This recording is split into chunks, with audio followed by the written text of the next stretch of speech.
"This house is too big for you alone," my son said, trying to make me sell it. He didn't know I had already gifted it to my nurse. If you're watching this, remember that family isn't always defined by blood. Sometimes it's found in the strangers who become our strongest allies when those meant to protect us become our greatest threat. Don't forget to subscribe to the channel and let me know in the comments where you're watching from. The moment I realized my son wanted me dead was during Sunday lunch. Not literally dead, just conveniently removed, institutionalized, out of the way. Thomas smiled across my antique mahogany dining table, the same table where I'd helped him with homework 35 years earlier. His wife, Vanessa, sat beside him, her manicured nails tapping impatiently against fine china. "This place is just too big for you alone, Mom," Thomas said, cutting into the roast I'd spent all morning preparing. "Have you thought about somewhere more manageable?" I set down my fork, the sterling silver cool against my fingertips. At 68, I wasn't naive. 2 years a widow, and suddenly my son visited every weekend, his eyes lingering on the crystal chandelier, the vintage Steinway piano, the original crown molding. "I managed just fine," I said, lifting my water glass to hide the tremor in my hand. The small stroke 3 weeks ago was my secret to keep. "This house has been in the family for—" "I know, Mom. The history, the legacy."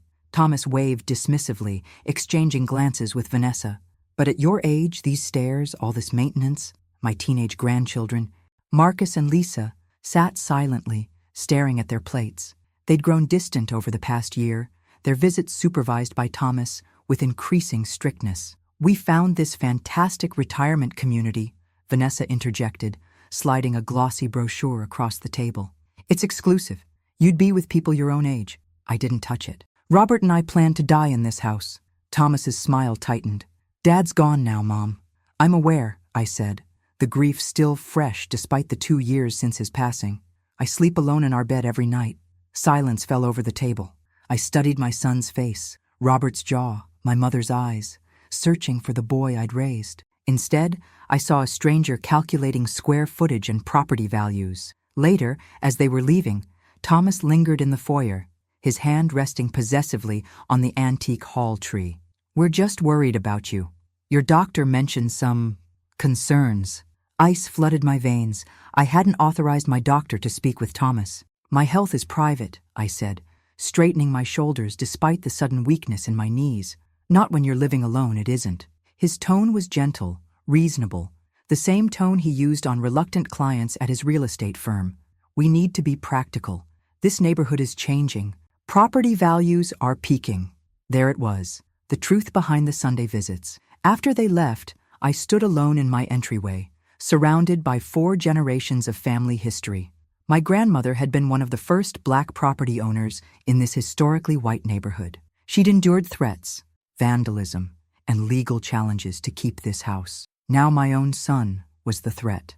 I climbed the stairs to my bedroom, each step a defiant act. Inside my closet, behind a row of blouses, I found the small key Robert had given me before he died. "There may come a time," he'd whispered, his voice already failing, "when you'll need what's in the safe deposit box." I clutched the key until it bit into my palm, wondering what my husband had known that I was only beginning to understand. The taste of betrayal was metallic in my mouth, sharp and familiar as blood. The day after Thomas's revealing visit, I collapsed during my checkup with Dr. Williams. The room tilted sideways as his concerned face swam above me, voices calling out in alarm. Another mini-stroke, he later explained, the second in a month. When he suggested hiring a home nurse, I didn't fight him. The calculation in Thomas's eyes had taught me to choose my battles. "I'm sending Jasmine Campbell, Doctor," Williams said. "She's excellent, and I think you'll appreciate her approach." Jasmine arrived the next morning, 35 years old with practical shoes and observant eyes. No uniform, just neat slacks and a cardigan. She surveyed my Victorian home without the hunger I'd seen in Thomas's gaze. "Beautiful woodwork," she commented, running her fingers along the carved banister. "They don't make craftsmanship like this anymore." I showed her through the house, pausing in the downstairs apartment where my in-laws had lived until they passed. "My husband's parents lived here," I explained. "Now it's my music room and study. I taught piano for 40 years. My daughter plays," Jasmine said with a genuine smile. "She's 12, talented, but we can barely afford lessons." The connection was unexpected, a tiny bridge between us. As she checked my vitals, I found myself telling her about my grandmother, how she'd purchased this house in 1953, defying racist housing covenants through a white lawyer who'd risked his practice to help her. "My family lost our home," Jasmine said quietly, measuring my blood pressure. "My brother convinced my mother to sell while she was ill. By the time I realized what was happening, the paperwork was signed." Our eyes met in silent recognition. That evening, Thomas called. "I've made dinner reservations for Saturday," he announced. "Vanessa and I want to discuss some options with you."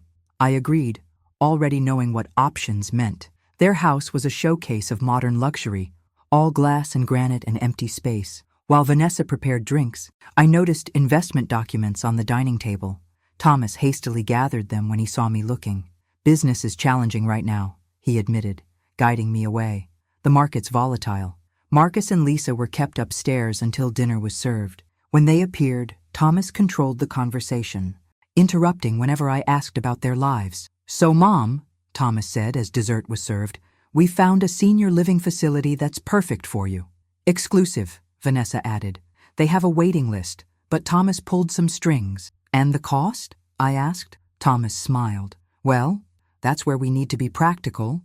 The house would need to be sold, of course." My teacup rattled against its saucer. "The house is not for sale." "Mom," Thomas leaned forward, his voice dropping to a concerned whisper. "We're worried about your cognitive function. Dr. Williams mentioned—" "You have no right to my medical information," I interrupted, my voice sharper than intended. Vanessa's smile turned brittle. "We're family. We only want what's best." I looked at my grandchildren's uncomfortable expressions and realized how thoroughly Thomas had isolated me. They barely knew their grandmother anymore. Walking to the car afterward, Thomas took my arm. His grip was firm, proprietary. "I've noticed some concerning behaviors, Mom," he said. "Forgetfulness, confusion. It might be time to consider a power of attorney, just for emergencies." The streetlight illuminated half his face, leaving the rest in shadow. In that moment, he looked nothing like my son, and everything like a stranger, plotting to take everything I had. The following week, I signed a limited medical power of attorney, not because I trusted Thomas, but because I needed him to believe he was winning. The document, carefully restricted through private consultation with my lawyer Franklin Wilkins, gave Thomas authority only in specific medical emergencies. Nothing financial, nothing related to my property. "This is a good first step, Mom," Thomas said, tucking the document into his leather portfolio. He'd brought along a friend, a neurologist who'd spent 15 minutes asking me questions before declaring I showed signs of moderate cognitive decline. No formal tests, no brain scans, just a convenient diagnosis from a man who'd arrived in the same car as my son. The moment they left, I called Mr. Wilkins. "This smells wrong, Eleanor," he said after I explained. "Has Thomas asked about finances yet?" "Not directly," I replied, watching through the window as Thomas's Mercedes pulled away. "But he's circling." 3 days later, Vanessa discovered my grandmother's emerald earrings in Jasmine's bag during a visit. The earrings I'd deliberately moved from my jewelry box to my locked desk drawer the previous day. "I'm just shocked," Vanessa gasped theatrically. "Thomas, look what I found when I was helping Jasmine with her things." Jasmine's face registered genuine confusion, then hurt. "Mrs. Jackson, I would never—" "It's all right, Jasmine," I said, noting how Vanessa had supposedly gone to the bathroom but somehow ended up near Jasmine's belongings. "I know exactly how those earrings got there." That evening, after Thomas and Vanessa left, Jasmine prepared to leave permanently. Her hands shook as she packed her nursing supplies. "I can't work where I'm not trusted," she said, her voice tight. I closed the front door, blocking her exit. "I do trust you, Jasmine. Those earrings were planted." She froze. "What?" Vanessa went upstairs instead of to the powder room. I watched her. "And those earrings were locked in my desk yesterday." Jasmine's shoulders sagged. "Why would they do that?" "Because you're a witness. You see me functioning independently. That doesn't fit their narrative." She hesitated, conflict visible on her face. "Mrs. Jackson." "Eleanor," I corrected, "and I need your help." That night, I discovered another betrayal. My distant cousin Mabel called, concerned about my rapidly declining health and the questionable nurse living with me, information she'd received directly from Thomas. "He's worried sick about you," Mabel said. "Said you might need family intervention soon." After we hung up, I sat in Robert's study, surrounded by his books, his scent long faded from the leather chair. The room still held his presence. Methodical, strategic Robert, who'd built his law practice through careful preparation. I opened his desk drawer and found a small leather journal I'd never seen before. The first entry, dated 3 years ago, sent chills through me. Thomas approached again about investing retirement funds. Declined. Something feels wrong about this opportunity. Will investigate quietly. Later entries detailed Robert's growing suspicions about Thomas's business practices. The final entry, dated 2 weeks before his death, mentioned a meeting with attorney Marcus Daniels, not our family lawyer whom Thomas had recommended. I clutched the journal, heart pounding. Robert had known. He'd been preparing for something he hadn't lived long enough to face. The house creaked and settled around me, suddenly feeling less like a target and more like an ally holding secrets I needed to discover. For the first time since Robert's death, I felt a flicker of his presence guiding me, and a whisper of the strength I'd need to face my own son. The next morning, Jasmine arrived to find me in the kitchen with coffee already brewed. Dark circles shadowed her eyes, matching my own sleepless night. "I made a decision," she said, setting down her bag. "I'm staying, but we need to be smart." We spent the morning taking inventory, both of my assets and of Thomas's suspicious behaviors. I showed her Robert's journal, watching her expression shift from concern to determination. "We need to find this Marcus Daniels," she said, "and we need to document everything happening now." Later that afternoon, financial statements disappeared from my desk during Thomas's quick visit to drop off groceries I hadn't requested. The next day, my bank called. "Mrs. Jackson, this is Patricia Phillips from the Elder Protection Department. We've flagged an attempt to access your accounts using your medical power of attorney. Protocol requires verification that you're aware of this activity." My hand tightened on the phone. "I authorized no such access." "I thought as much," Miss Phillips replied. "We've denied the request and placed additional security on your accounts. Would you like to schedule a video meeting to discuss further protections?" When Thomas called that evening, his voice was tight. "The bank seems confused about our arrangement, Mom." "What arrangement would that be?" I kept my tone innocent. "The power of attorney, for managing your finances. That's a medical power of attorney." "Thomas, for emergencies only." Silence stretched between us. "You're making this harder than it needs to be." After hanging up, I sat on my bed, Robert's journal in my lap. My fingers trembled as I dialed the number for Marcus Daniels, found through an internet search by Jasmine's tech-savvy daughter, Zoe. "Mrs. Jackson," the attorney's voice was cautious after I explained who I was. "Your husband was concerned about certain financial pressures from our son," I finished. "Yes, Robert suspected Thomas had been making unauthorized investment decisions with family funds. He wanted to protect you and the house." My throat tightened. "He never told me. He didn't want to burden you with his suspicions until he had proof. We were working on revising his will when his health declined so suddenly." The will Thomas presented after Robert's death was likely the preliminary version. Robert instructed me to prepare a different final document, one that would protect the house from being sold for at least 10 years after his death. I pressed my hand against my mouth, stifling a sound between a laugh and a sob. "He knew, all along, he knew what Thomas might do. Your husband was very perceptive. He mentioned hidden documentation somewhere in your home, evidence of Thomas's previous attempts to leverage the property.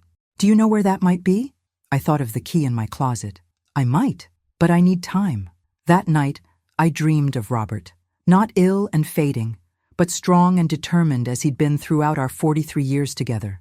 In the dream, he stood in our garden, pointing toward the old oak tree where we'd buried a time capsule on our 25th anniversary.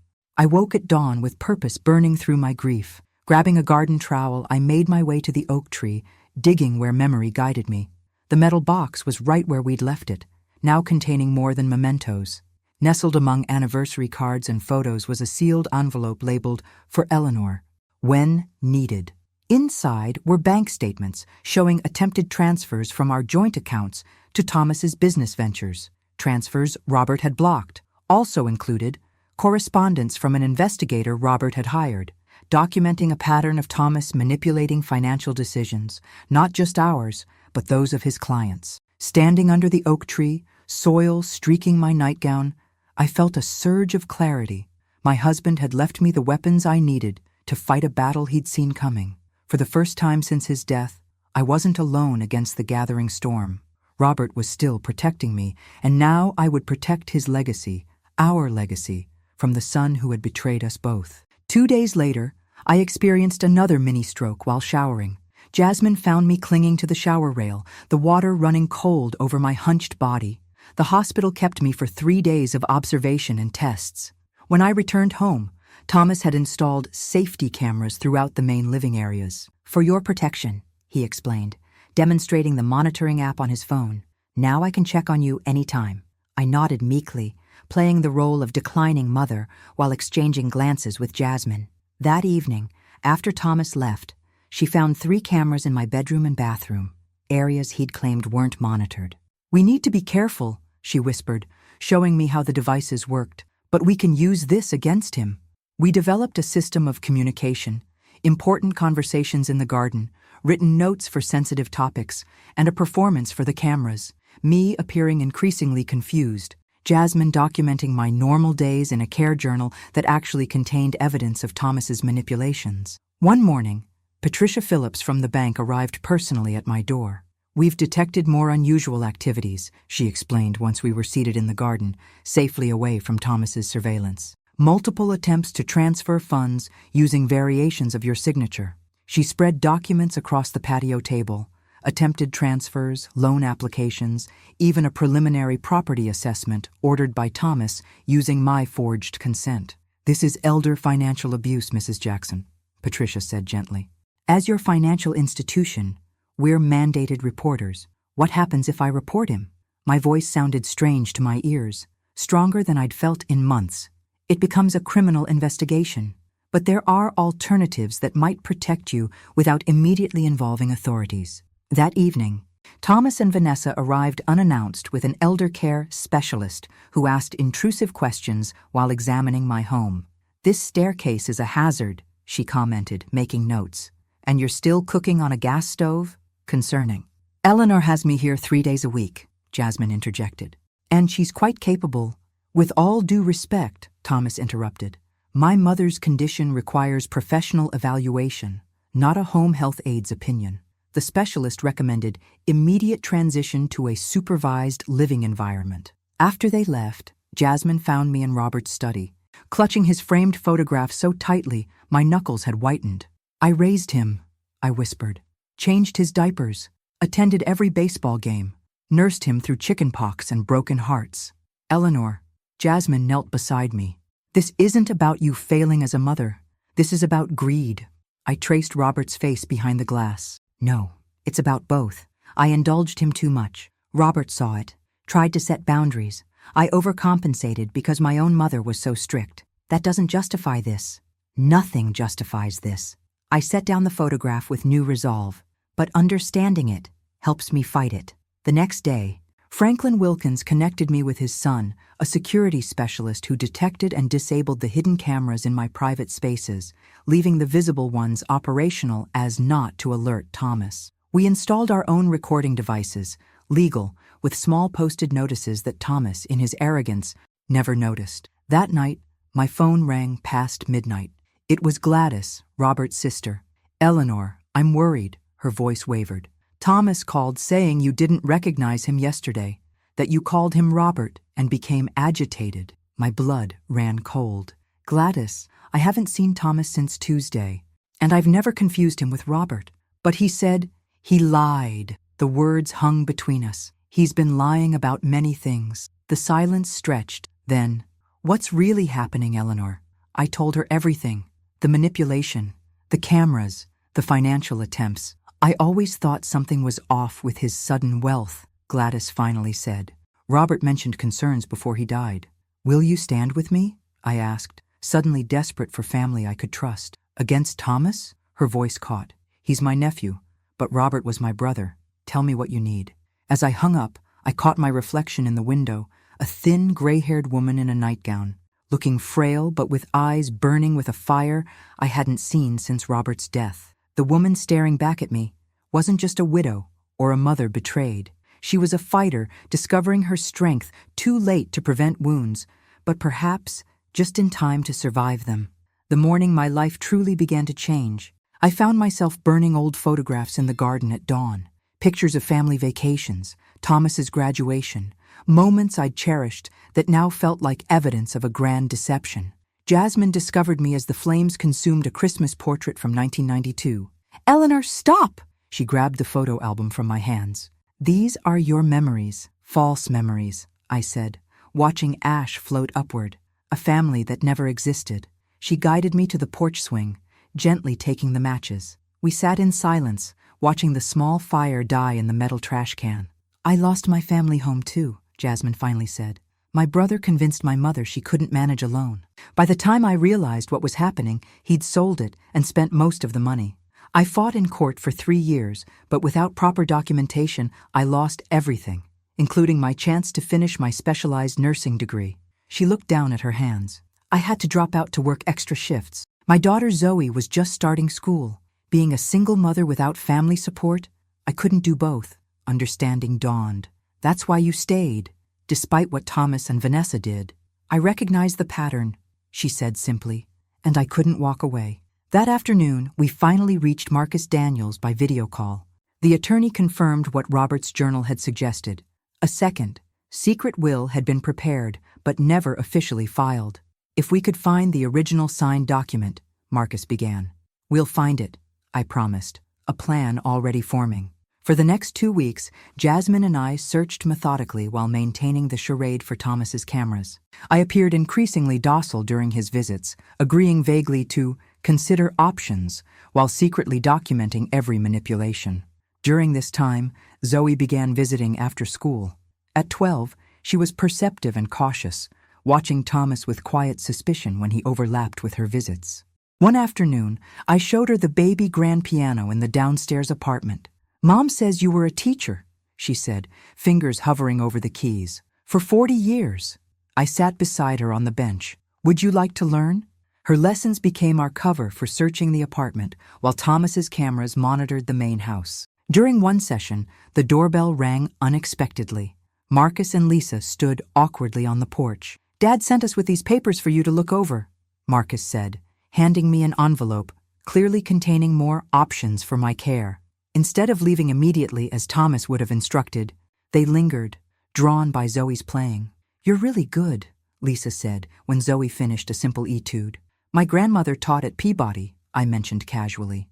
"Lisa, you used to love music too. You played violin." Lisa's eyes widened. "You remember that? I stopped 3 years ago." "Of course I remember. I came to your recital at school. You played Vivaldi." Marcus shifted uncomfortably. "Dad said you don't remember things well anymore." "What else has your father said about me?" I asked gently. Their exchanged glance told me everything. Thomas had been poisoning my relationship with my grandchildren just as he'd tried with Gladys and other family members. After they left, I stood before the hallway mirror, really seeing myself for the first time in months. My silver hair hung limp around a face pale with stress. My posture had become hunched, defensive. Even my voice had adopted a hesitant quality. "No more," I whispered to my reflection.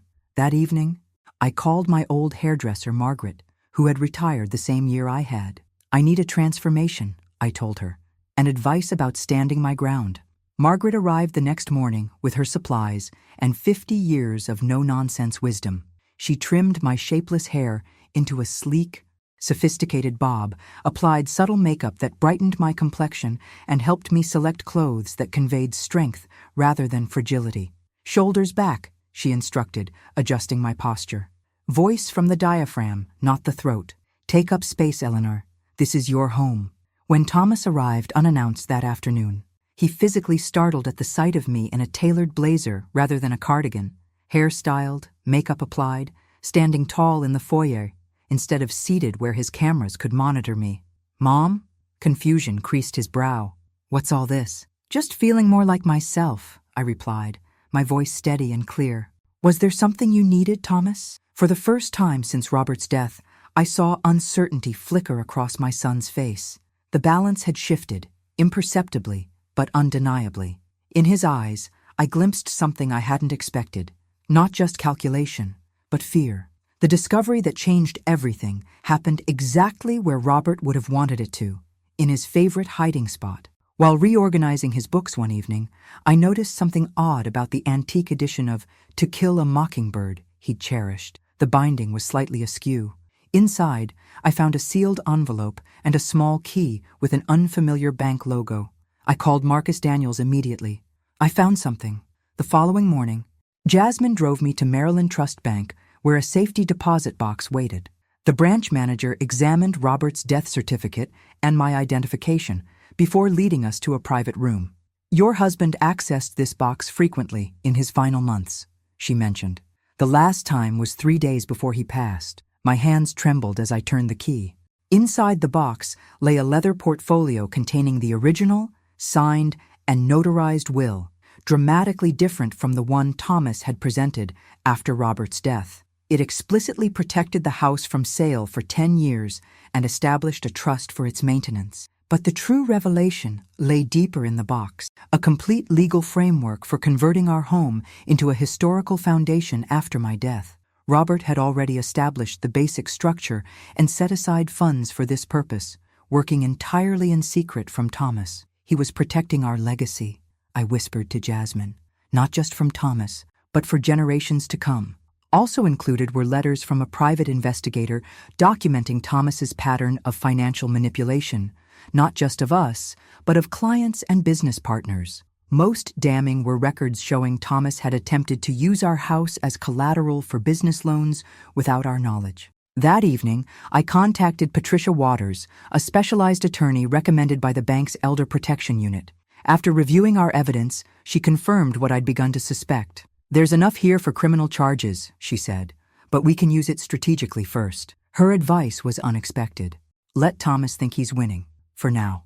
The next day, I began a performance worthy of my college theater days. When Thomas visited, I appeared confused about basic details. I forgot recent conversations. I asked repeatedly about Robert as if he'd just stepped out. "It's getting worse," Thomas said to Vanessa, loudly enough for his cameras to record.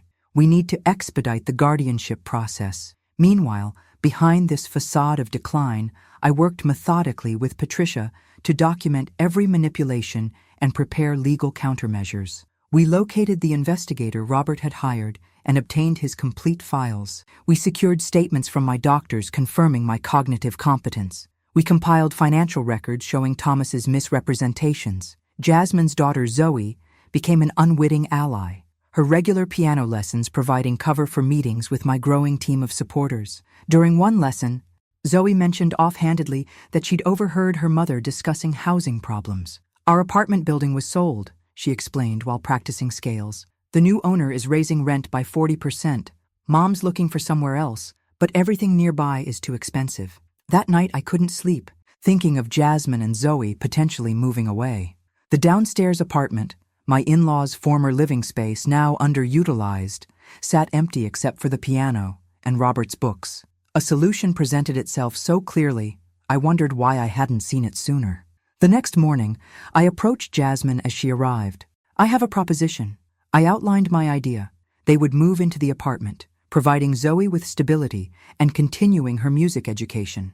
In exchange, Jasmine would help manage the transition of the property into the foundation Robert had envisioned. "It's not charity," I insisted when I saw her hesitation. "It's partnership. What Robert started, we'll finish together." For the first time since I'd known her, Jasmine cried, "Are you sure? Thomas will see this as proof of his accusations." "Let him," I said, my voice stronger than it had been in years. "We're done hiding." That afternoon, I instructed Patricia to draft rental agreements, making Jasmine and Zoe's tenancy official and protected. I then called Franklin Wilkins to update my own will, explicitly incorporating Robert's foundation plans and naming Patricia and Jasmine as co-executors. As sunset painted my garden in amber light, I sat with Robert's journal, adding my own entry for the first time. Today I stopped being a victim and became a guardian instead, not just of our home, but of the legacy you knew was worth protecting. Thomas underestimated us both, my love. He thought grief had weakened me, but it has only stripped away what doesn't matter.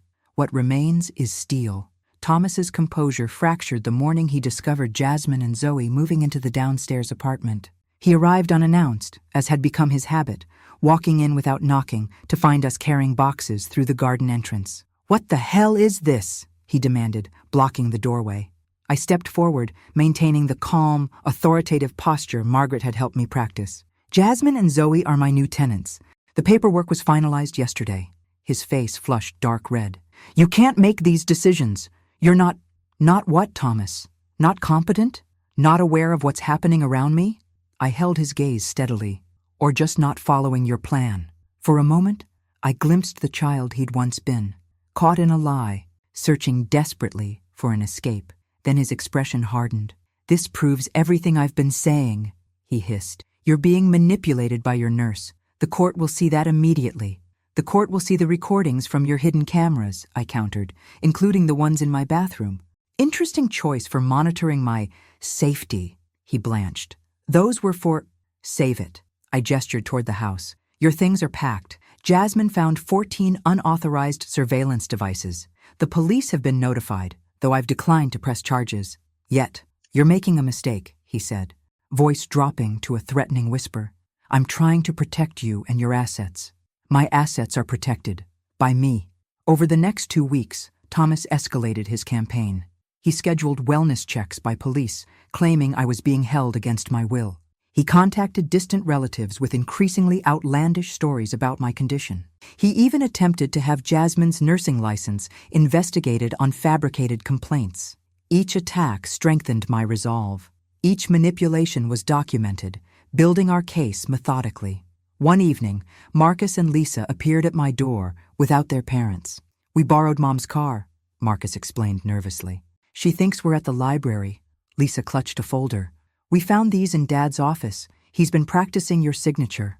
Inside were dozens of pages where Thomas had attempted to replicate my handwriting, alongside drafts of financial documents awaiting my forged signature.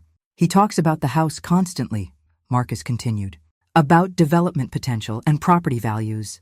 "Are you going to put him in jail?" Lisa asked, eyes wide with fear and confusion. I invited them into the kitchen where Jasmine was teaching Zoe to make my grandmother's sweet potato pie. The contrast between this warm domestic scene and the cold calculations in Thomas's documents wasn't lost on anyone. "I don't want to punish your father," I told them gently. "I want to stop him from making a terrible mistake." Later that week, Thomas and Vanessa arrived with a real estate appraiser and guardianship paperwork. "This has gone on long enough," Thomas announced, setting the documents on the coffee table.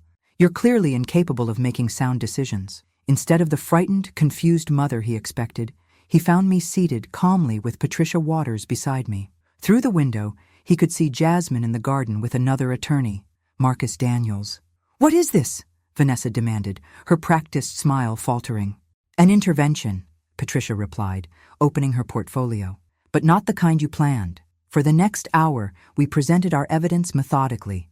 Robert's authentic will, documentation of financial manipulation, recordings from Thomas's own surveillance showing his discussions with Vanessa about getting the old lady out and developing the property, testimony from my doctors confirming my competence, and statements from multiple family members describing Thomas's campaign of misinformation.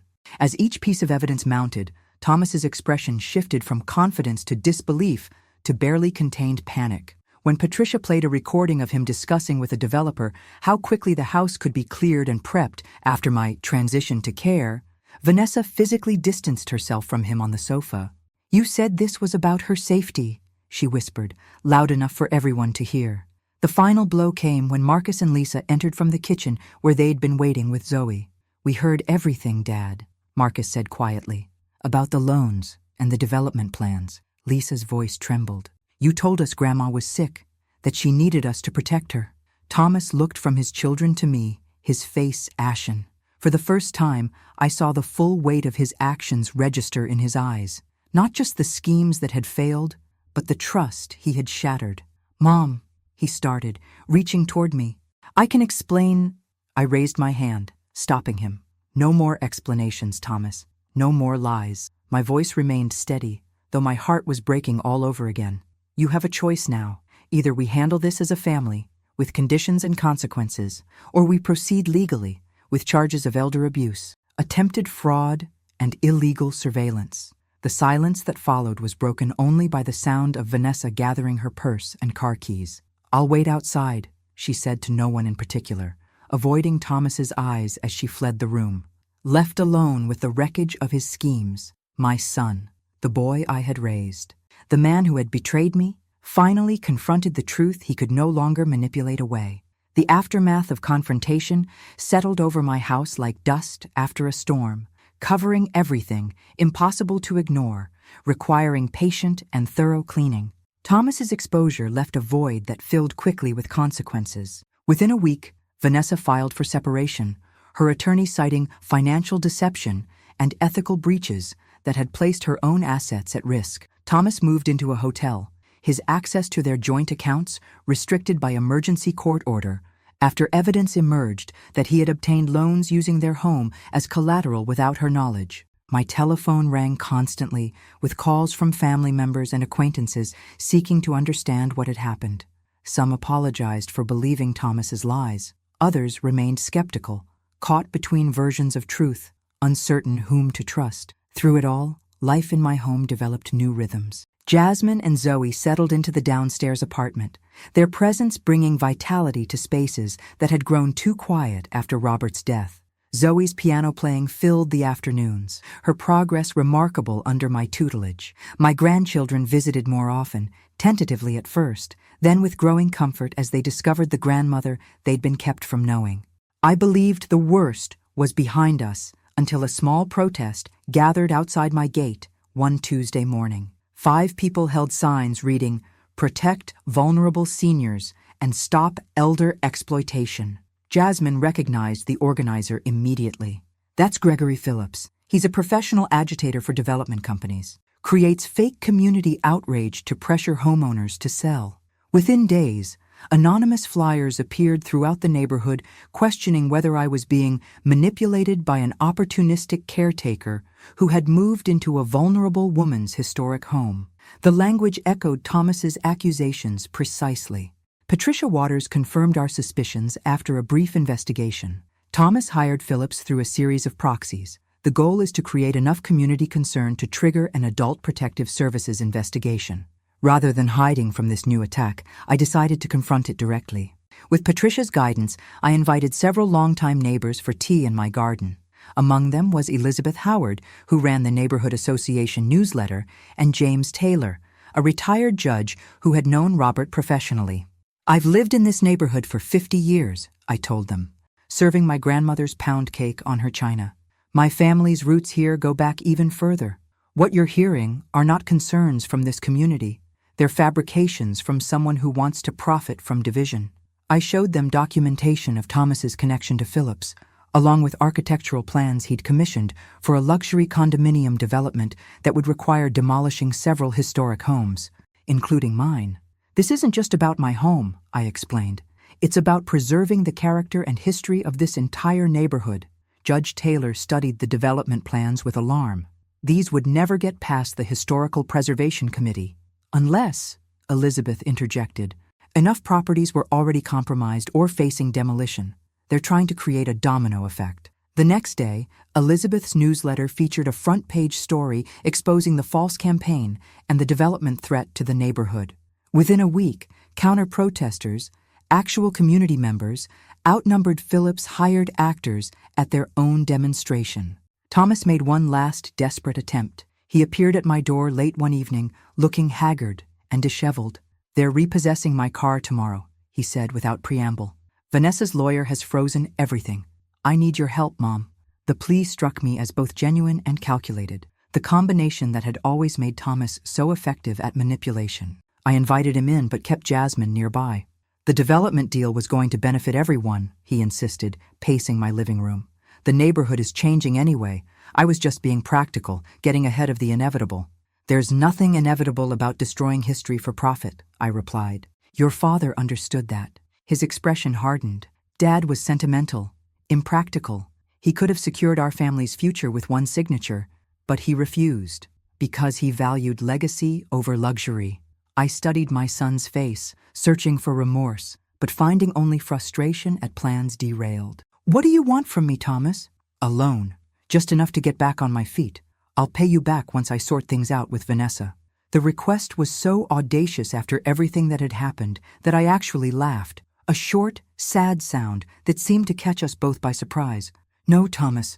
There will be no loans, no bailouts, no financial entanglements between us. Those days are over." His desperation curdled visibly into resentment. "So that's it? 45 years as your son counts for nothing? But this stranger," he gestured toward Jasmine, "moves in after knowing you for months and gets everything?"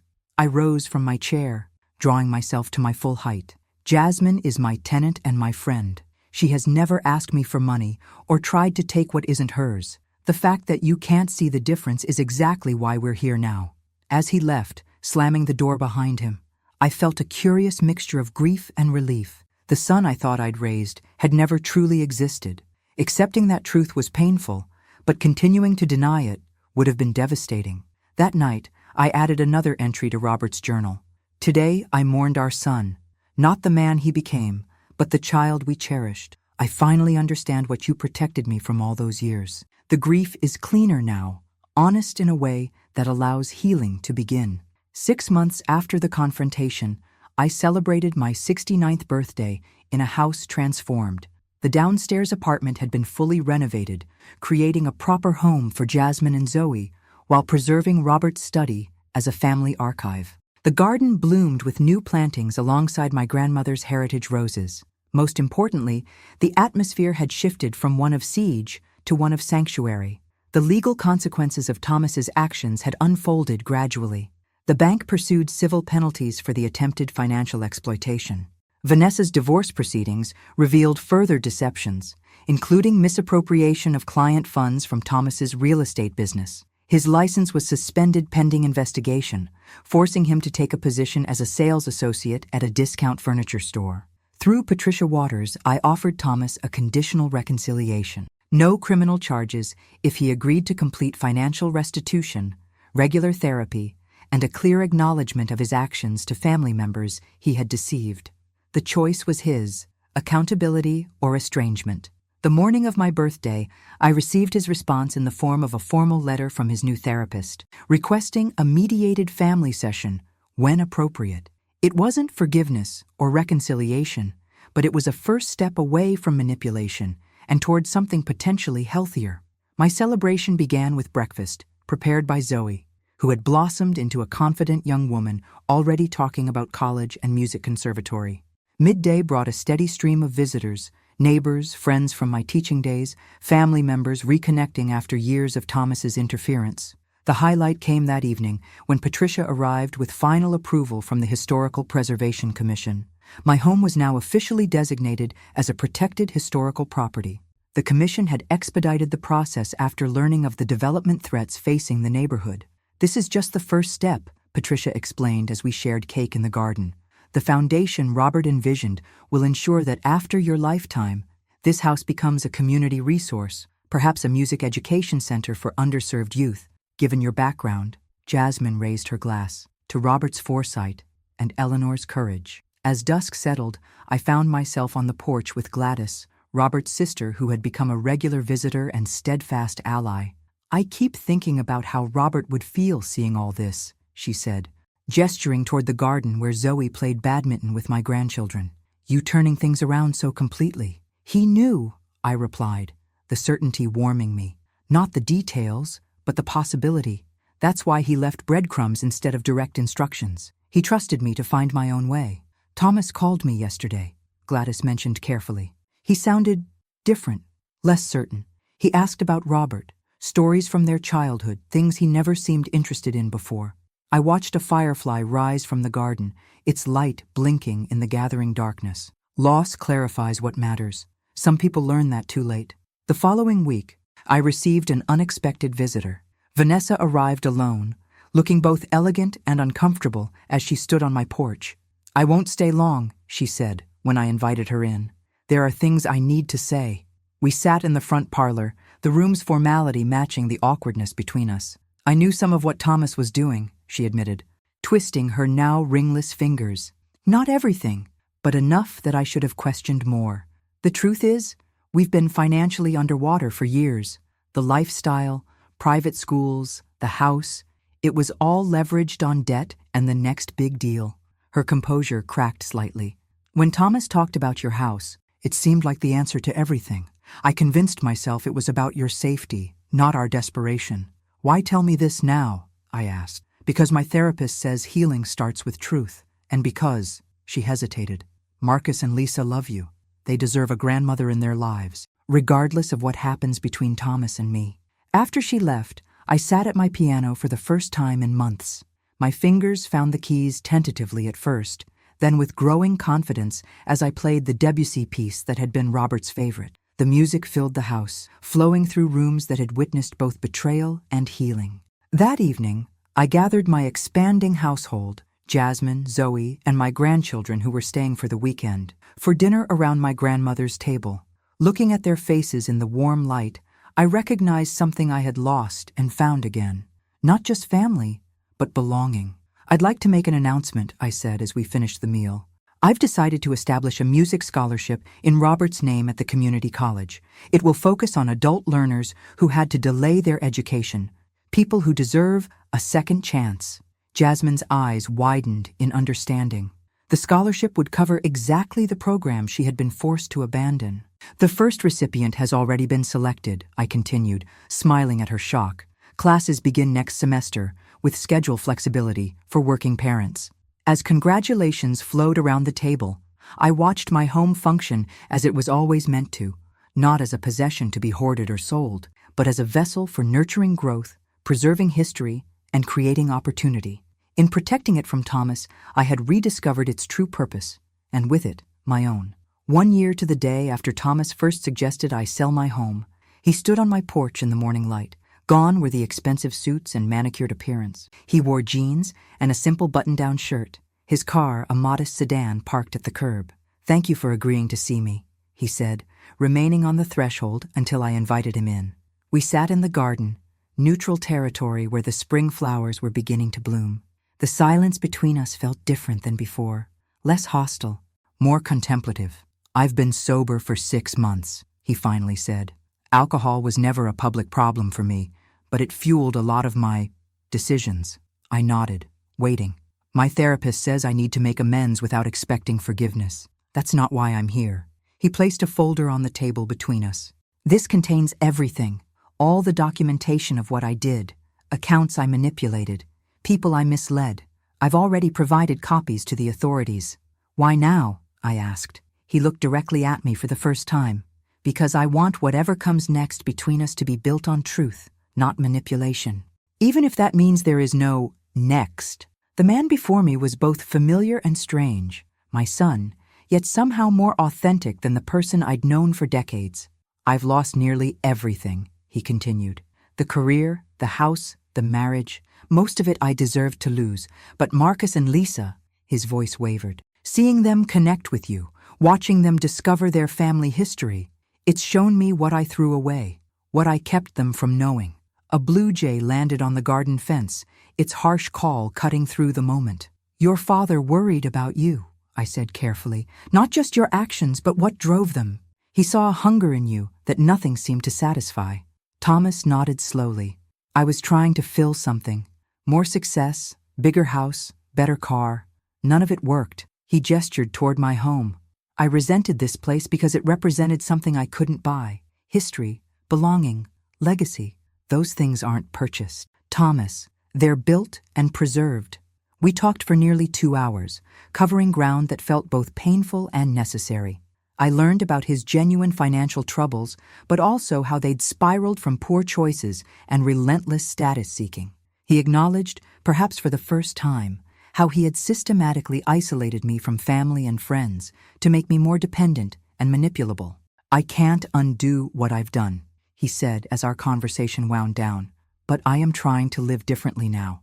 My apartment is small. My job pays just enough. For the first time, I'm living within actual means instead of leveraged expectations." As he prepared to leave, he hesitated by the garden gate. "The foundation Dad planned? It's a good idea. The right use for this place. It's happening," I told him. "The legal structure is complete. After my lifetime, this house will become a community music center and historical site. Jasmine will help oversee the transition as resident manager." He nodded, a complicated mixture of emotions crossing his face. He would have liked that. preserving something meaningful instead of chasing the next big thing. That evening, I held a small gathering to officially announce the Eleanor and Robert Jackson Foundation for Music and Historical Preservation. The downstairs apartment had been converted into a performance space where Zoe, now 14 and remarkably accomplished, gave a recital for assembled guests. My grandchildren sat in the front row, their faces reflecting the same love of music that had defined my career. Jasmine, dressed elegantly for the occasion, welcomed community members and potential partners with natural grace. Patricia Waters unveiled architectural renderings showing how the space would eventually transform into classrooms and practice rooms while preserving the historical features. Standing before this gathering of new and renewed connections, I felt Robert's presence more strongly than I had since his death. This house has witnessed 4 generations of my family's history, I told the audience. It has sheltered us through segregation, celebrated our triumphs, and now begins a new chapter as a resource for the community that has been our home for nearly 70 years. I didn't mention Thomas, but I noticed Marcus and Lisa texting during the reception and suspected they were sharing the moment with their father. Some healing happened in grand gestures, but most occurred in small moments of connection. Texts sent, doors left ajar, possibilities not closed completely. Later that night, after everyone had gone, I sat alone on my porch swing, watching fireflies illuminate the garden. The house stood solid behind me, no longer a target, but a sanctuary being prepared for its next purpose. I thought about legacy, not the kind measured in property values or investment portfolios, but in lives touched and values transmitted. Robert had understood this. In his quiet, methodical way, he had created a path for me to follow when I was ready, trusting that I would find my way through grief to purpose. Thomas's journey remained unfinished, his redemption uncertain. But in confronting him, I had reclaimed not just my home, but my voice. The silence that had threatened to become my inheritance had transformed instead into music, conversation, and truth-telling. From the downstairs apartment came the soft sound of Zoe practicing a nocturne, the notes rising through the evening air like a promise. Inside, Jasmine prepared for her morning classes, textbooks spread across the kitchen table as she pursued the education that had been interrupted but not abandoned. My grandmother had purchased this house as an act of defiance against a world that said she didn't belong. My husband had protected it as an act of love against forces that would reduce it to mere real estate. Now I had transformed it into a bridge between past and future, not a possession to be guarded, but a legacy to be shared. I closed my eyes, feeling the gentle motion of the porch swing. The house creaked and settled around me, its sounds as familiar as my own heartbeat.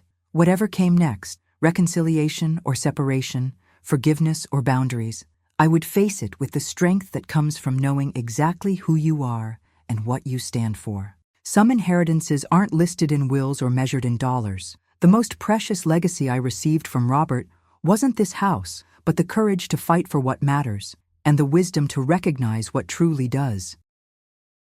Thanks for listening. Don't forget to subscribe and share your story in the comments. Your journey might inspire another queen.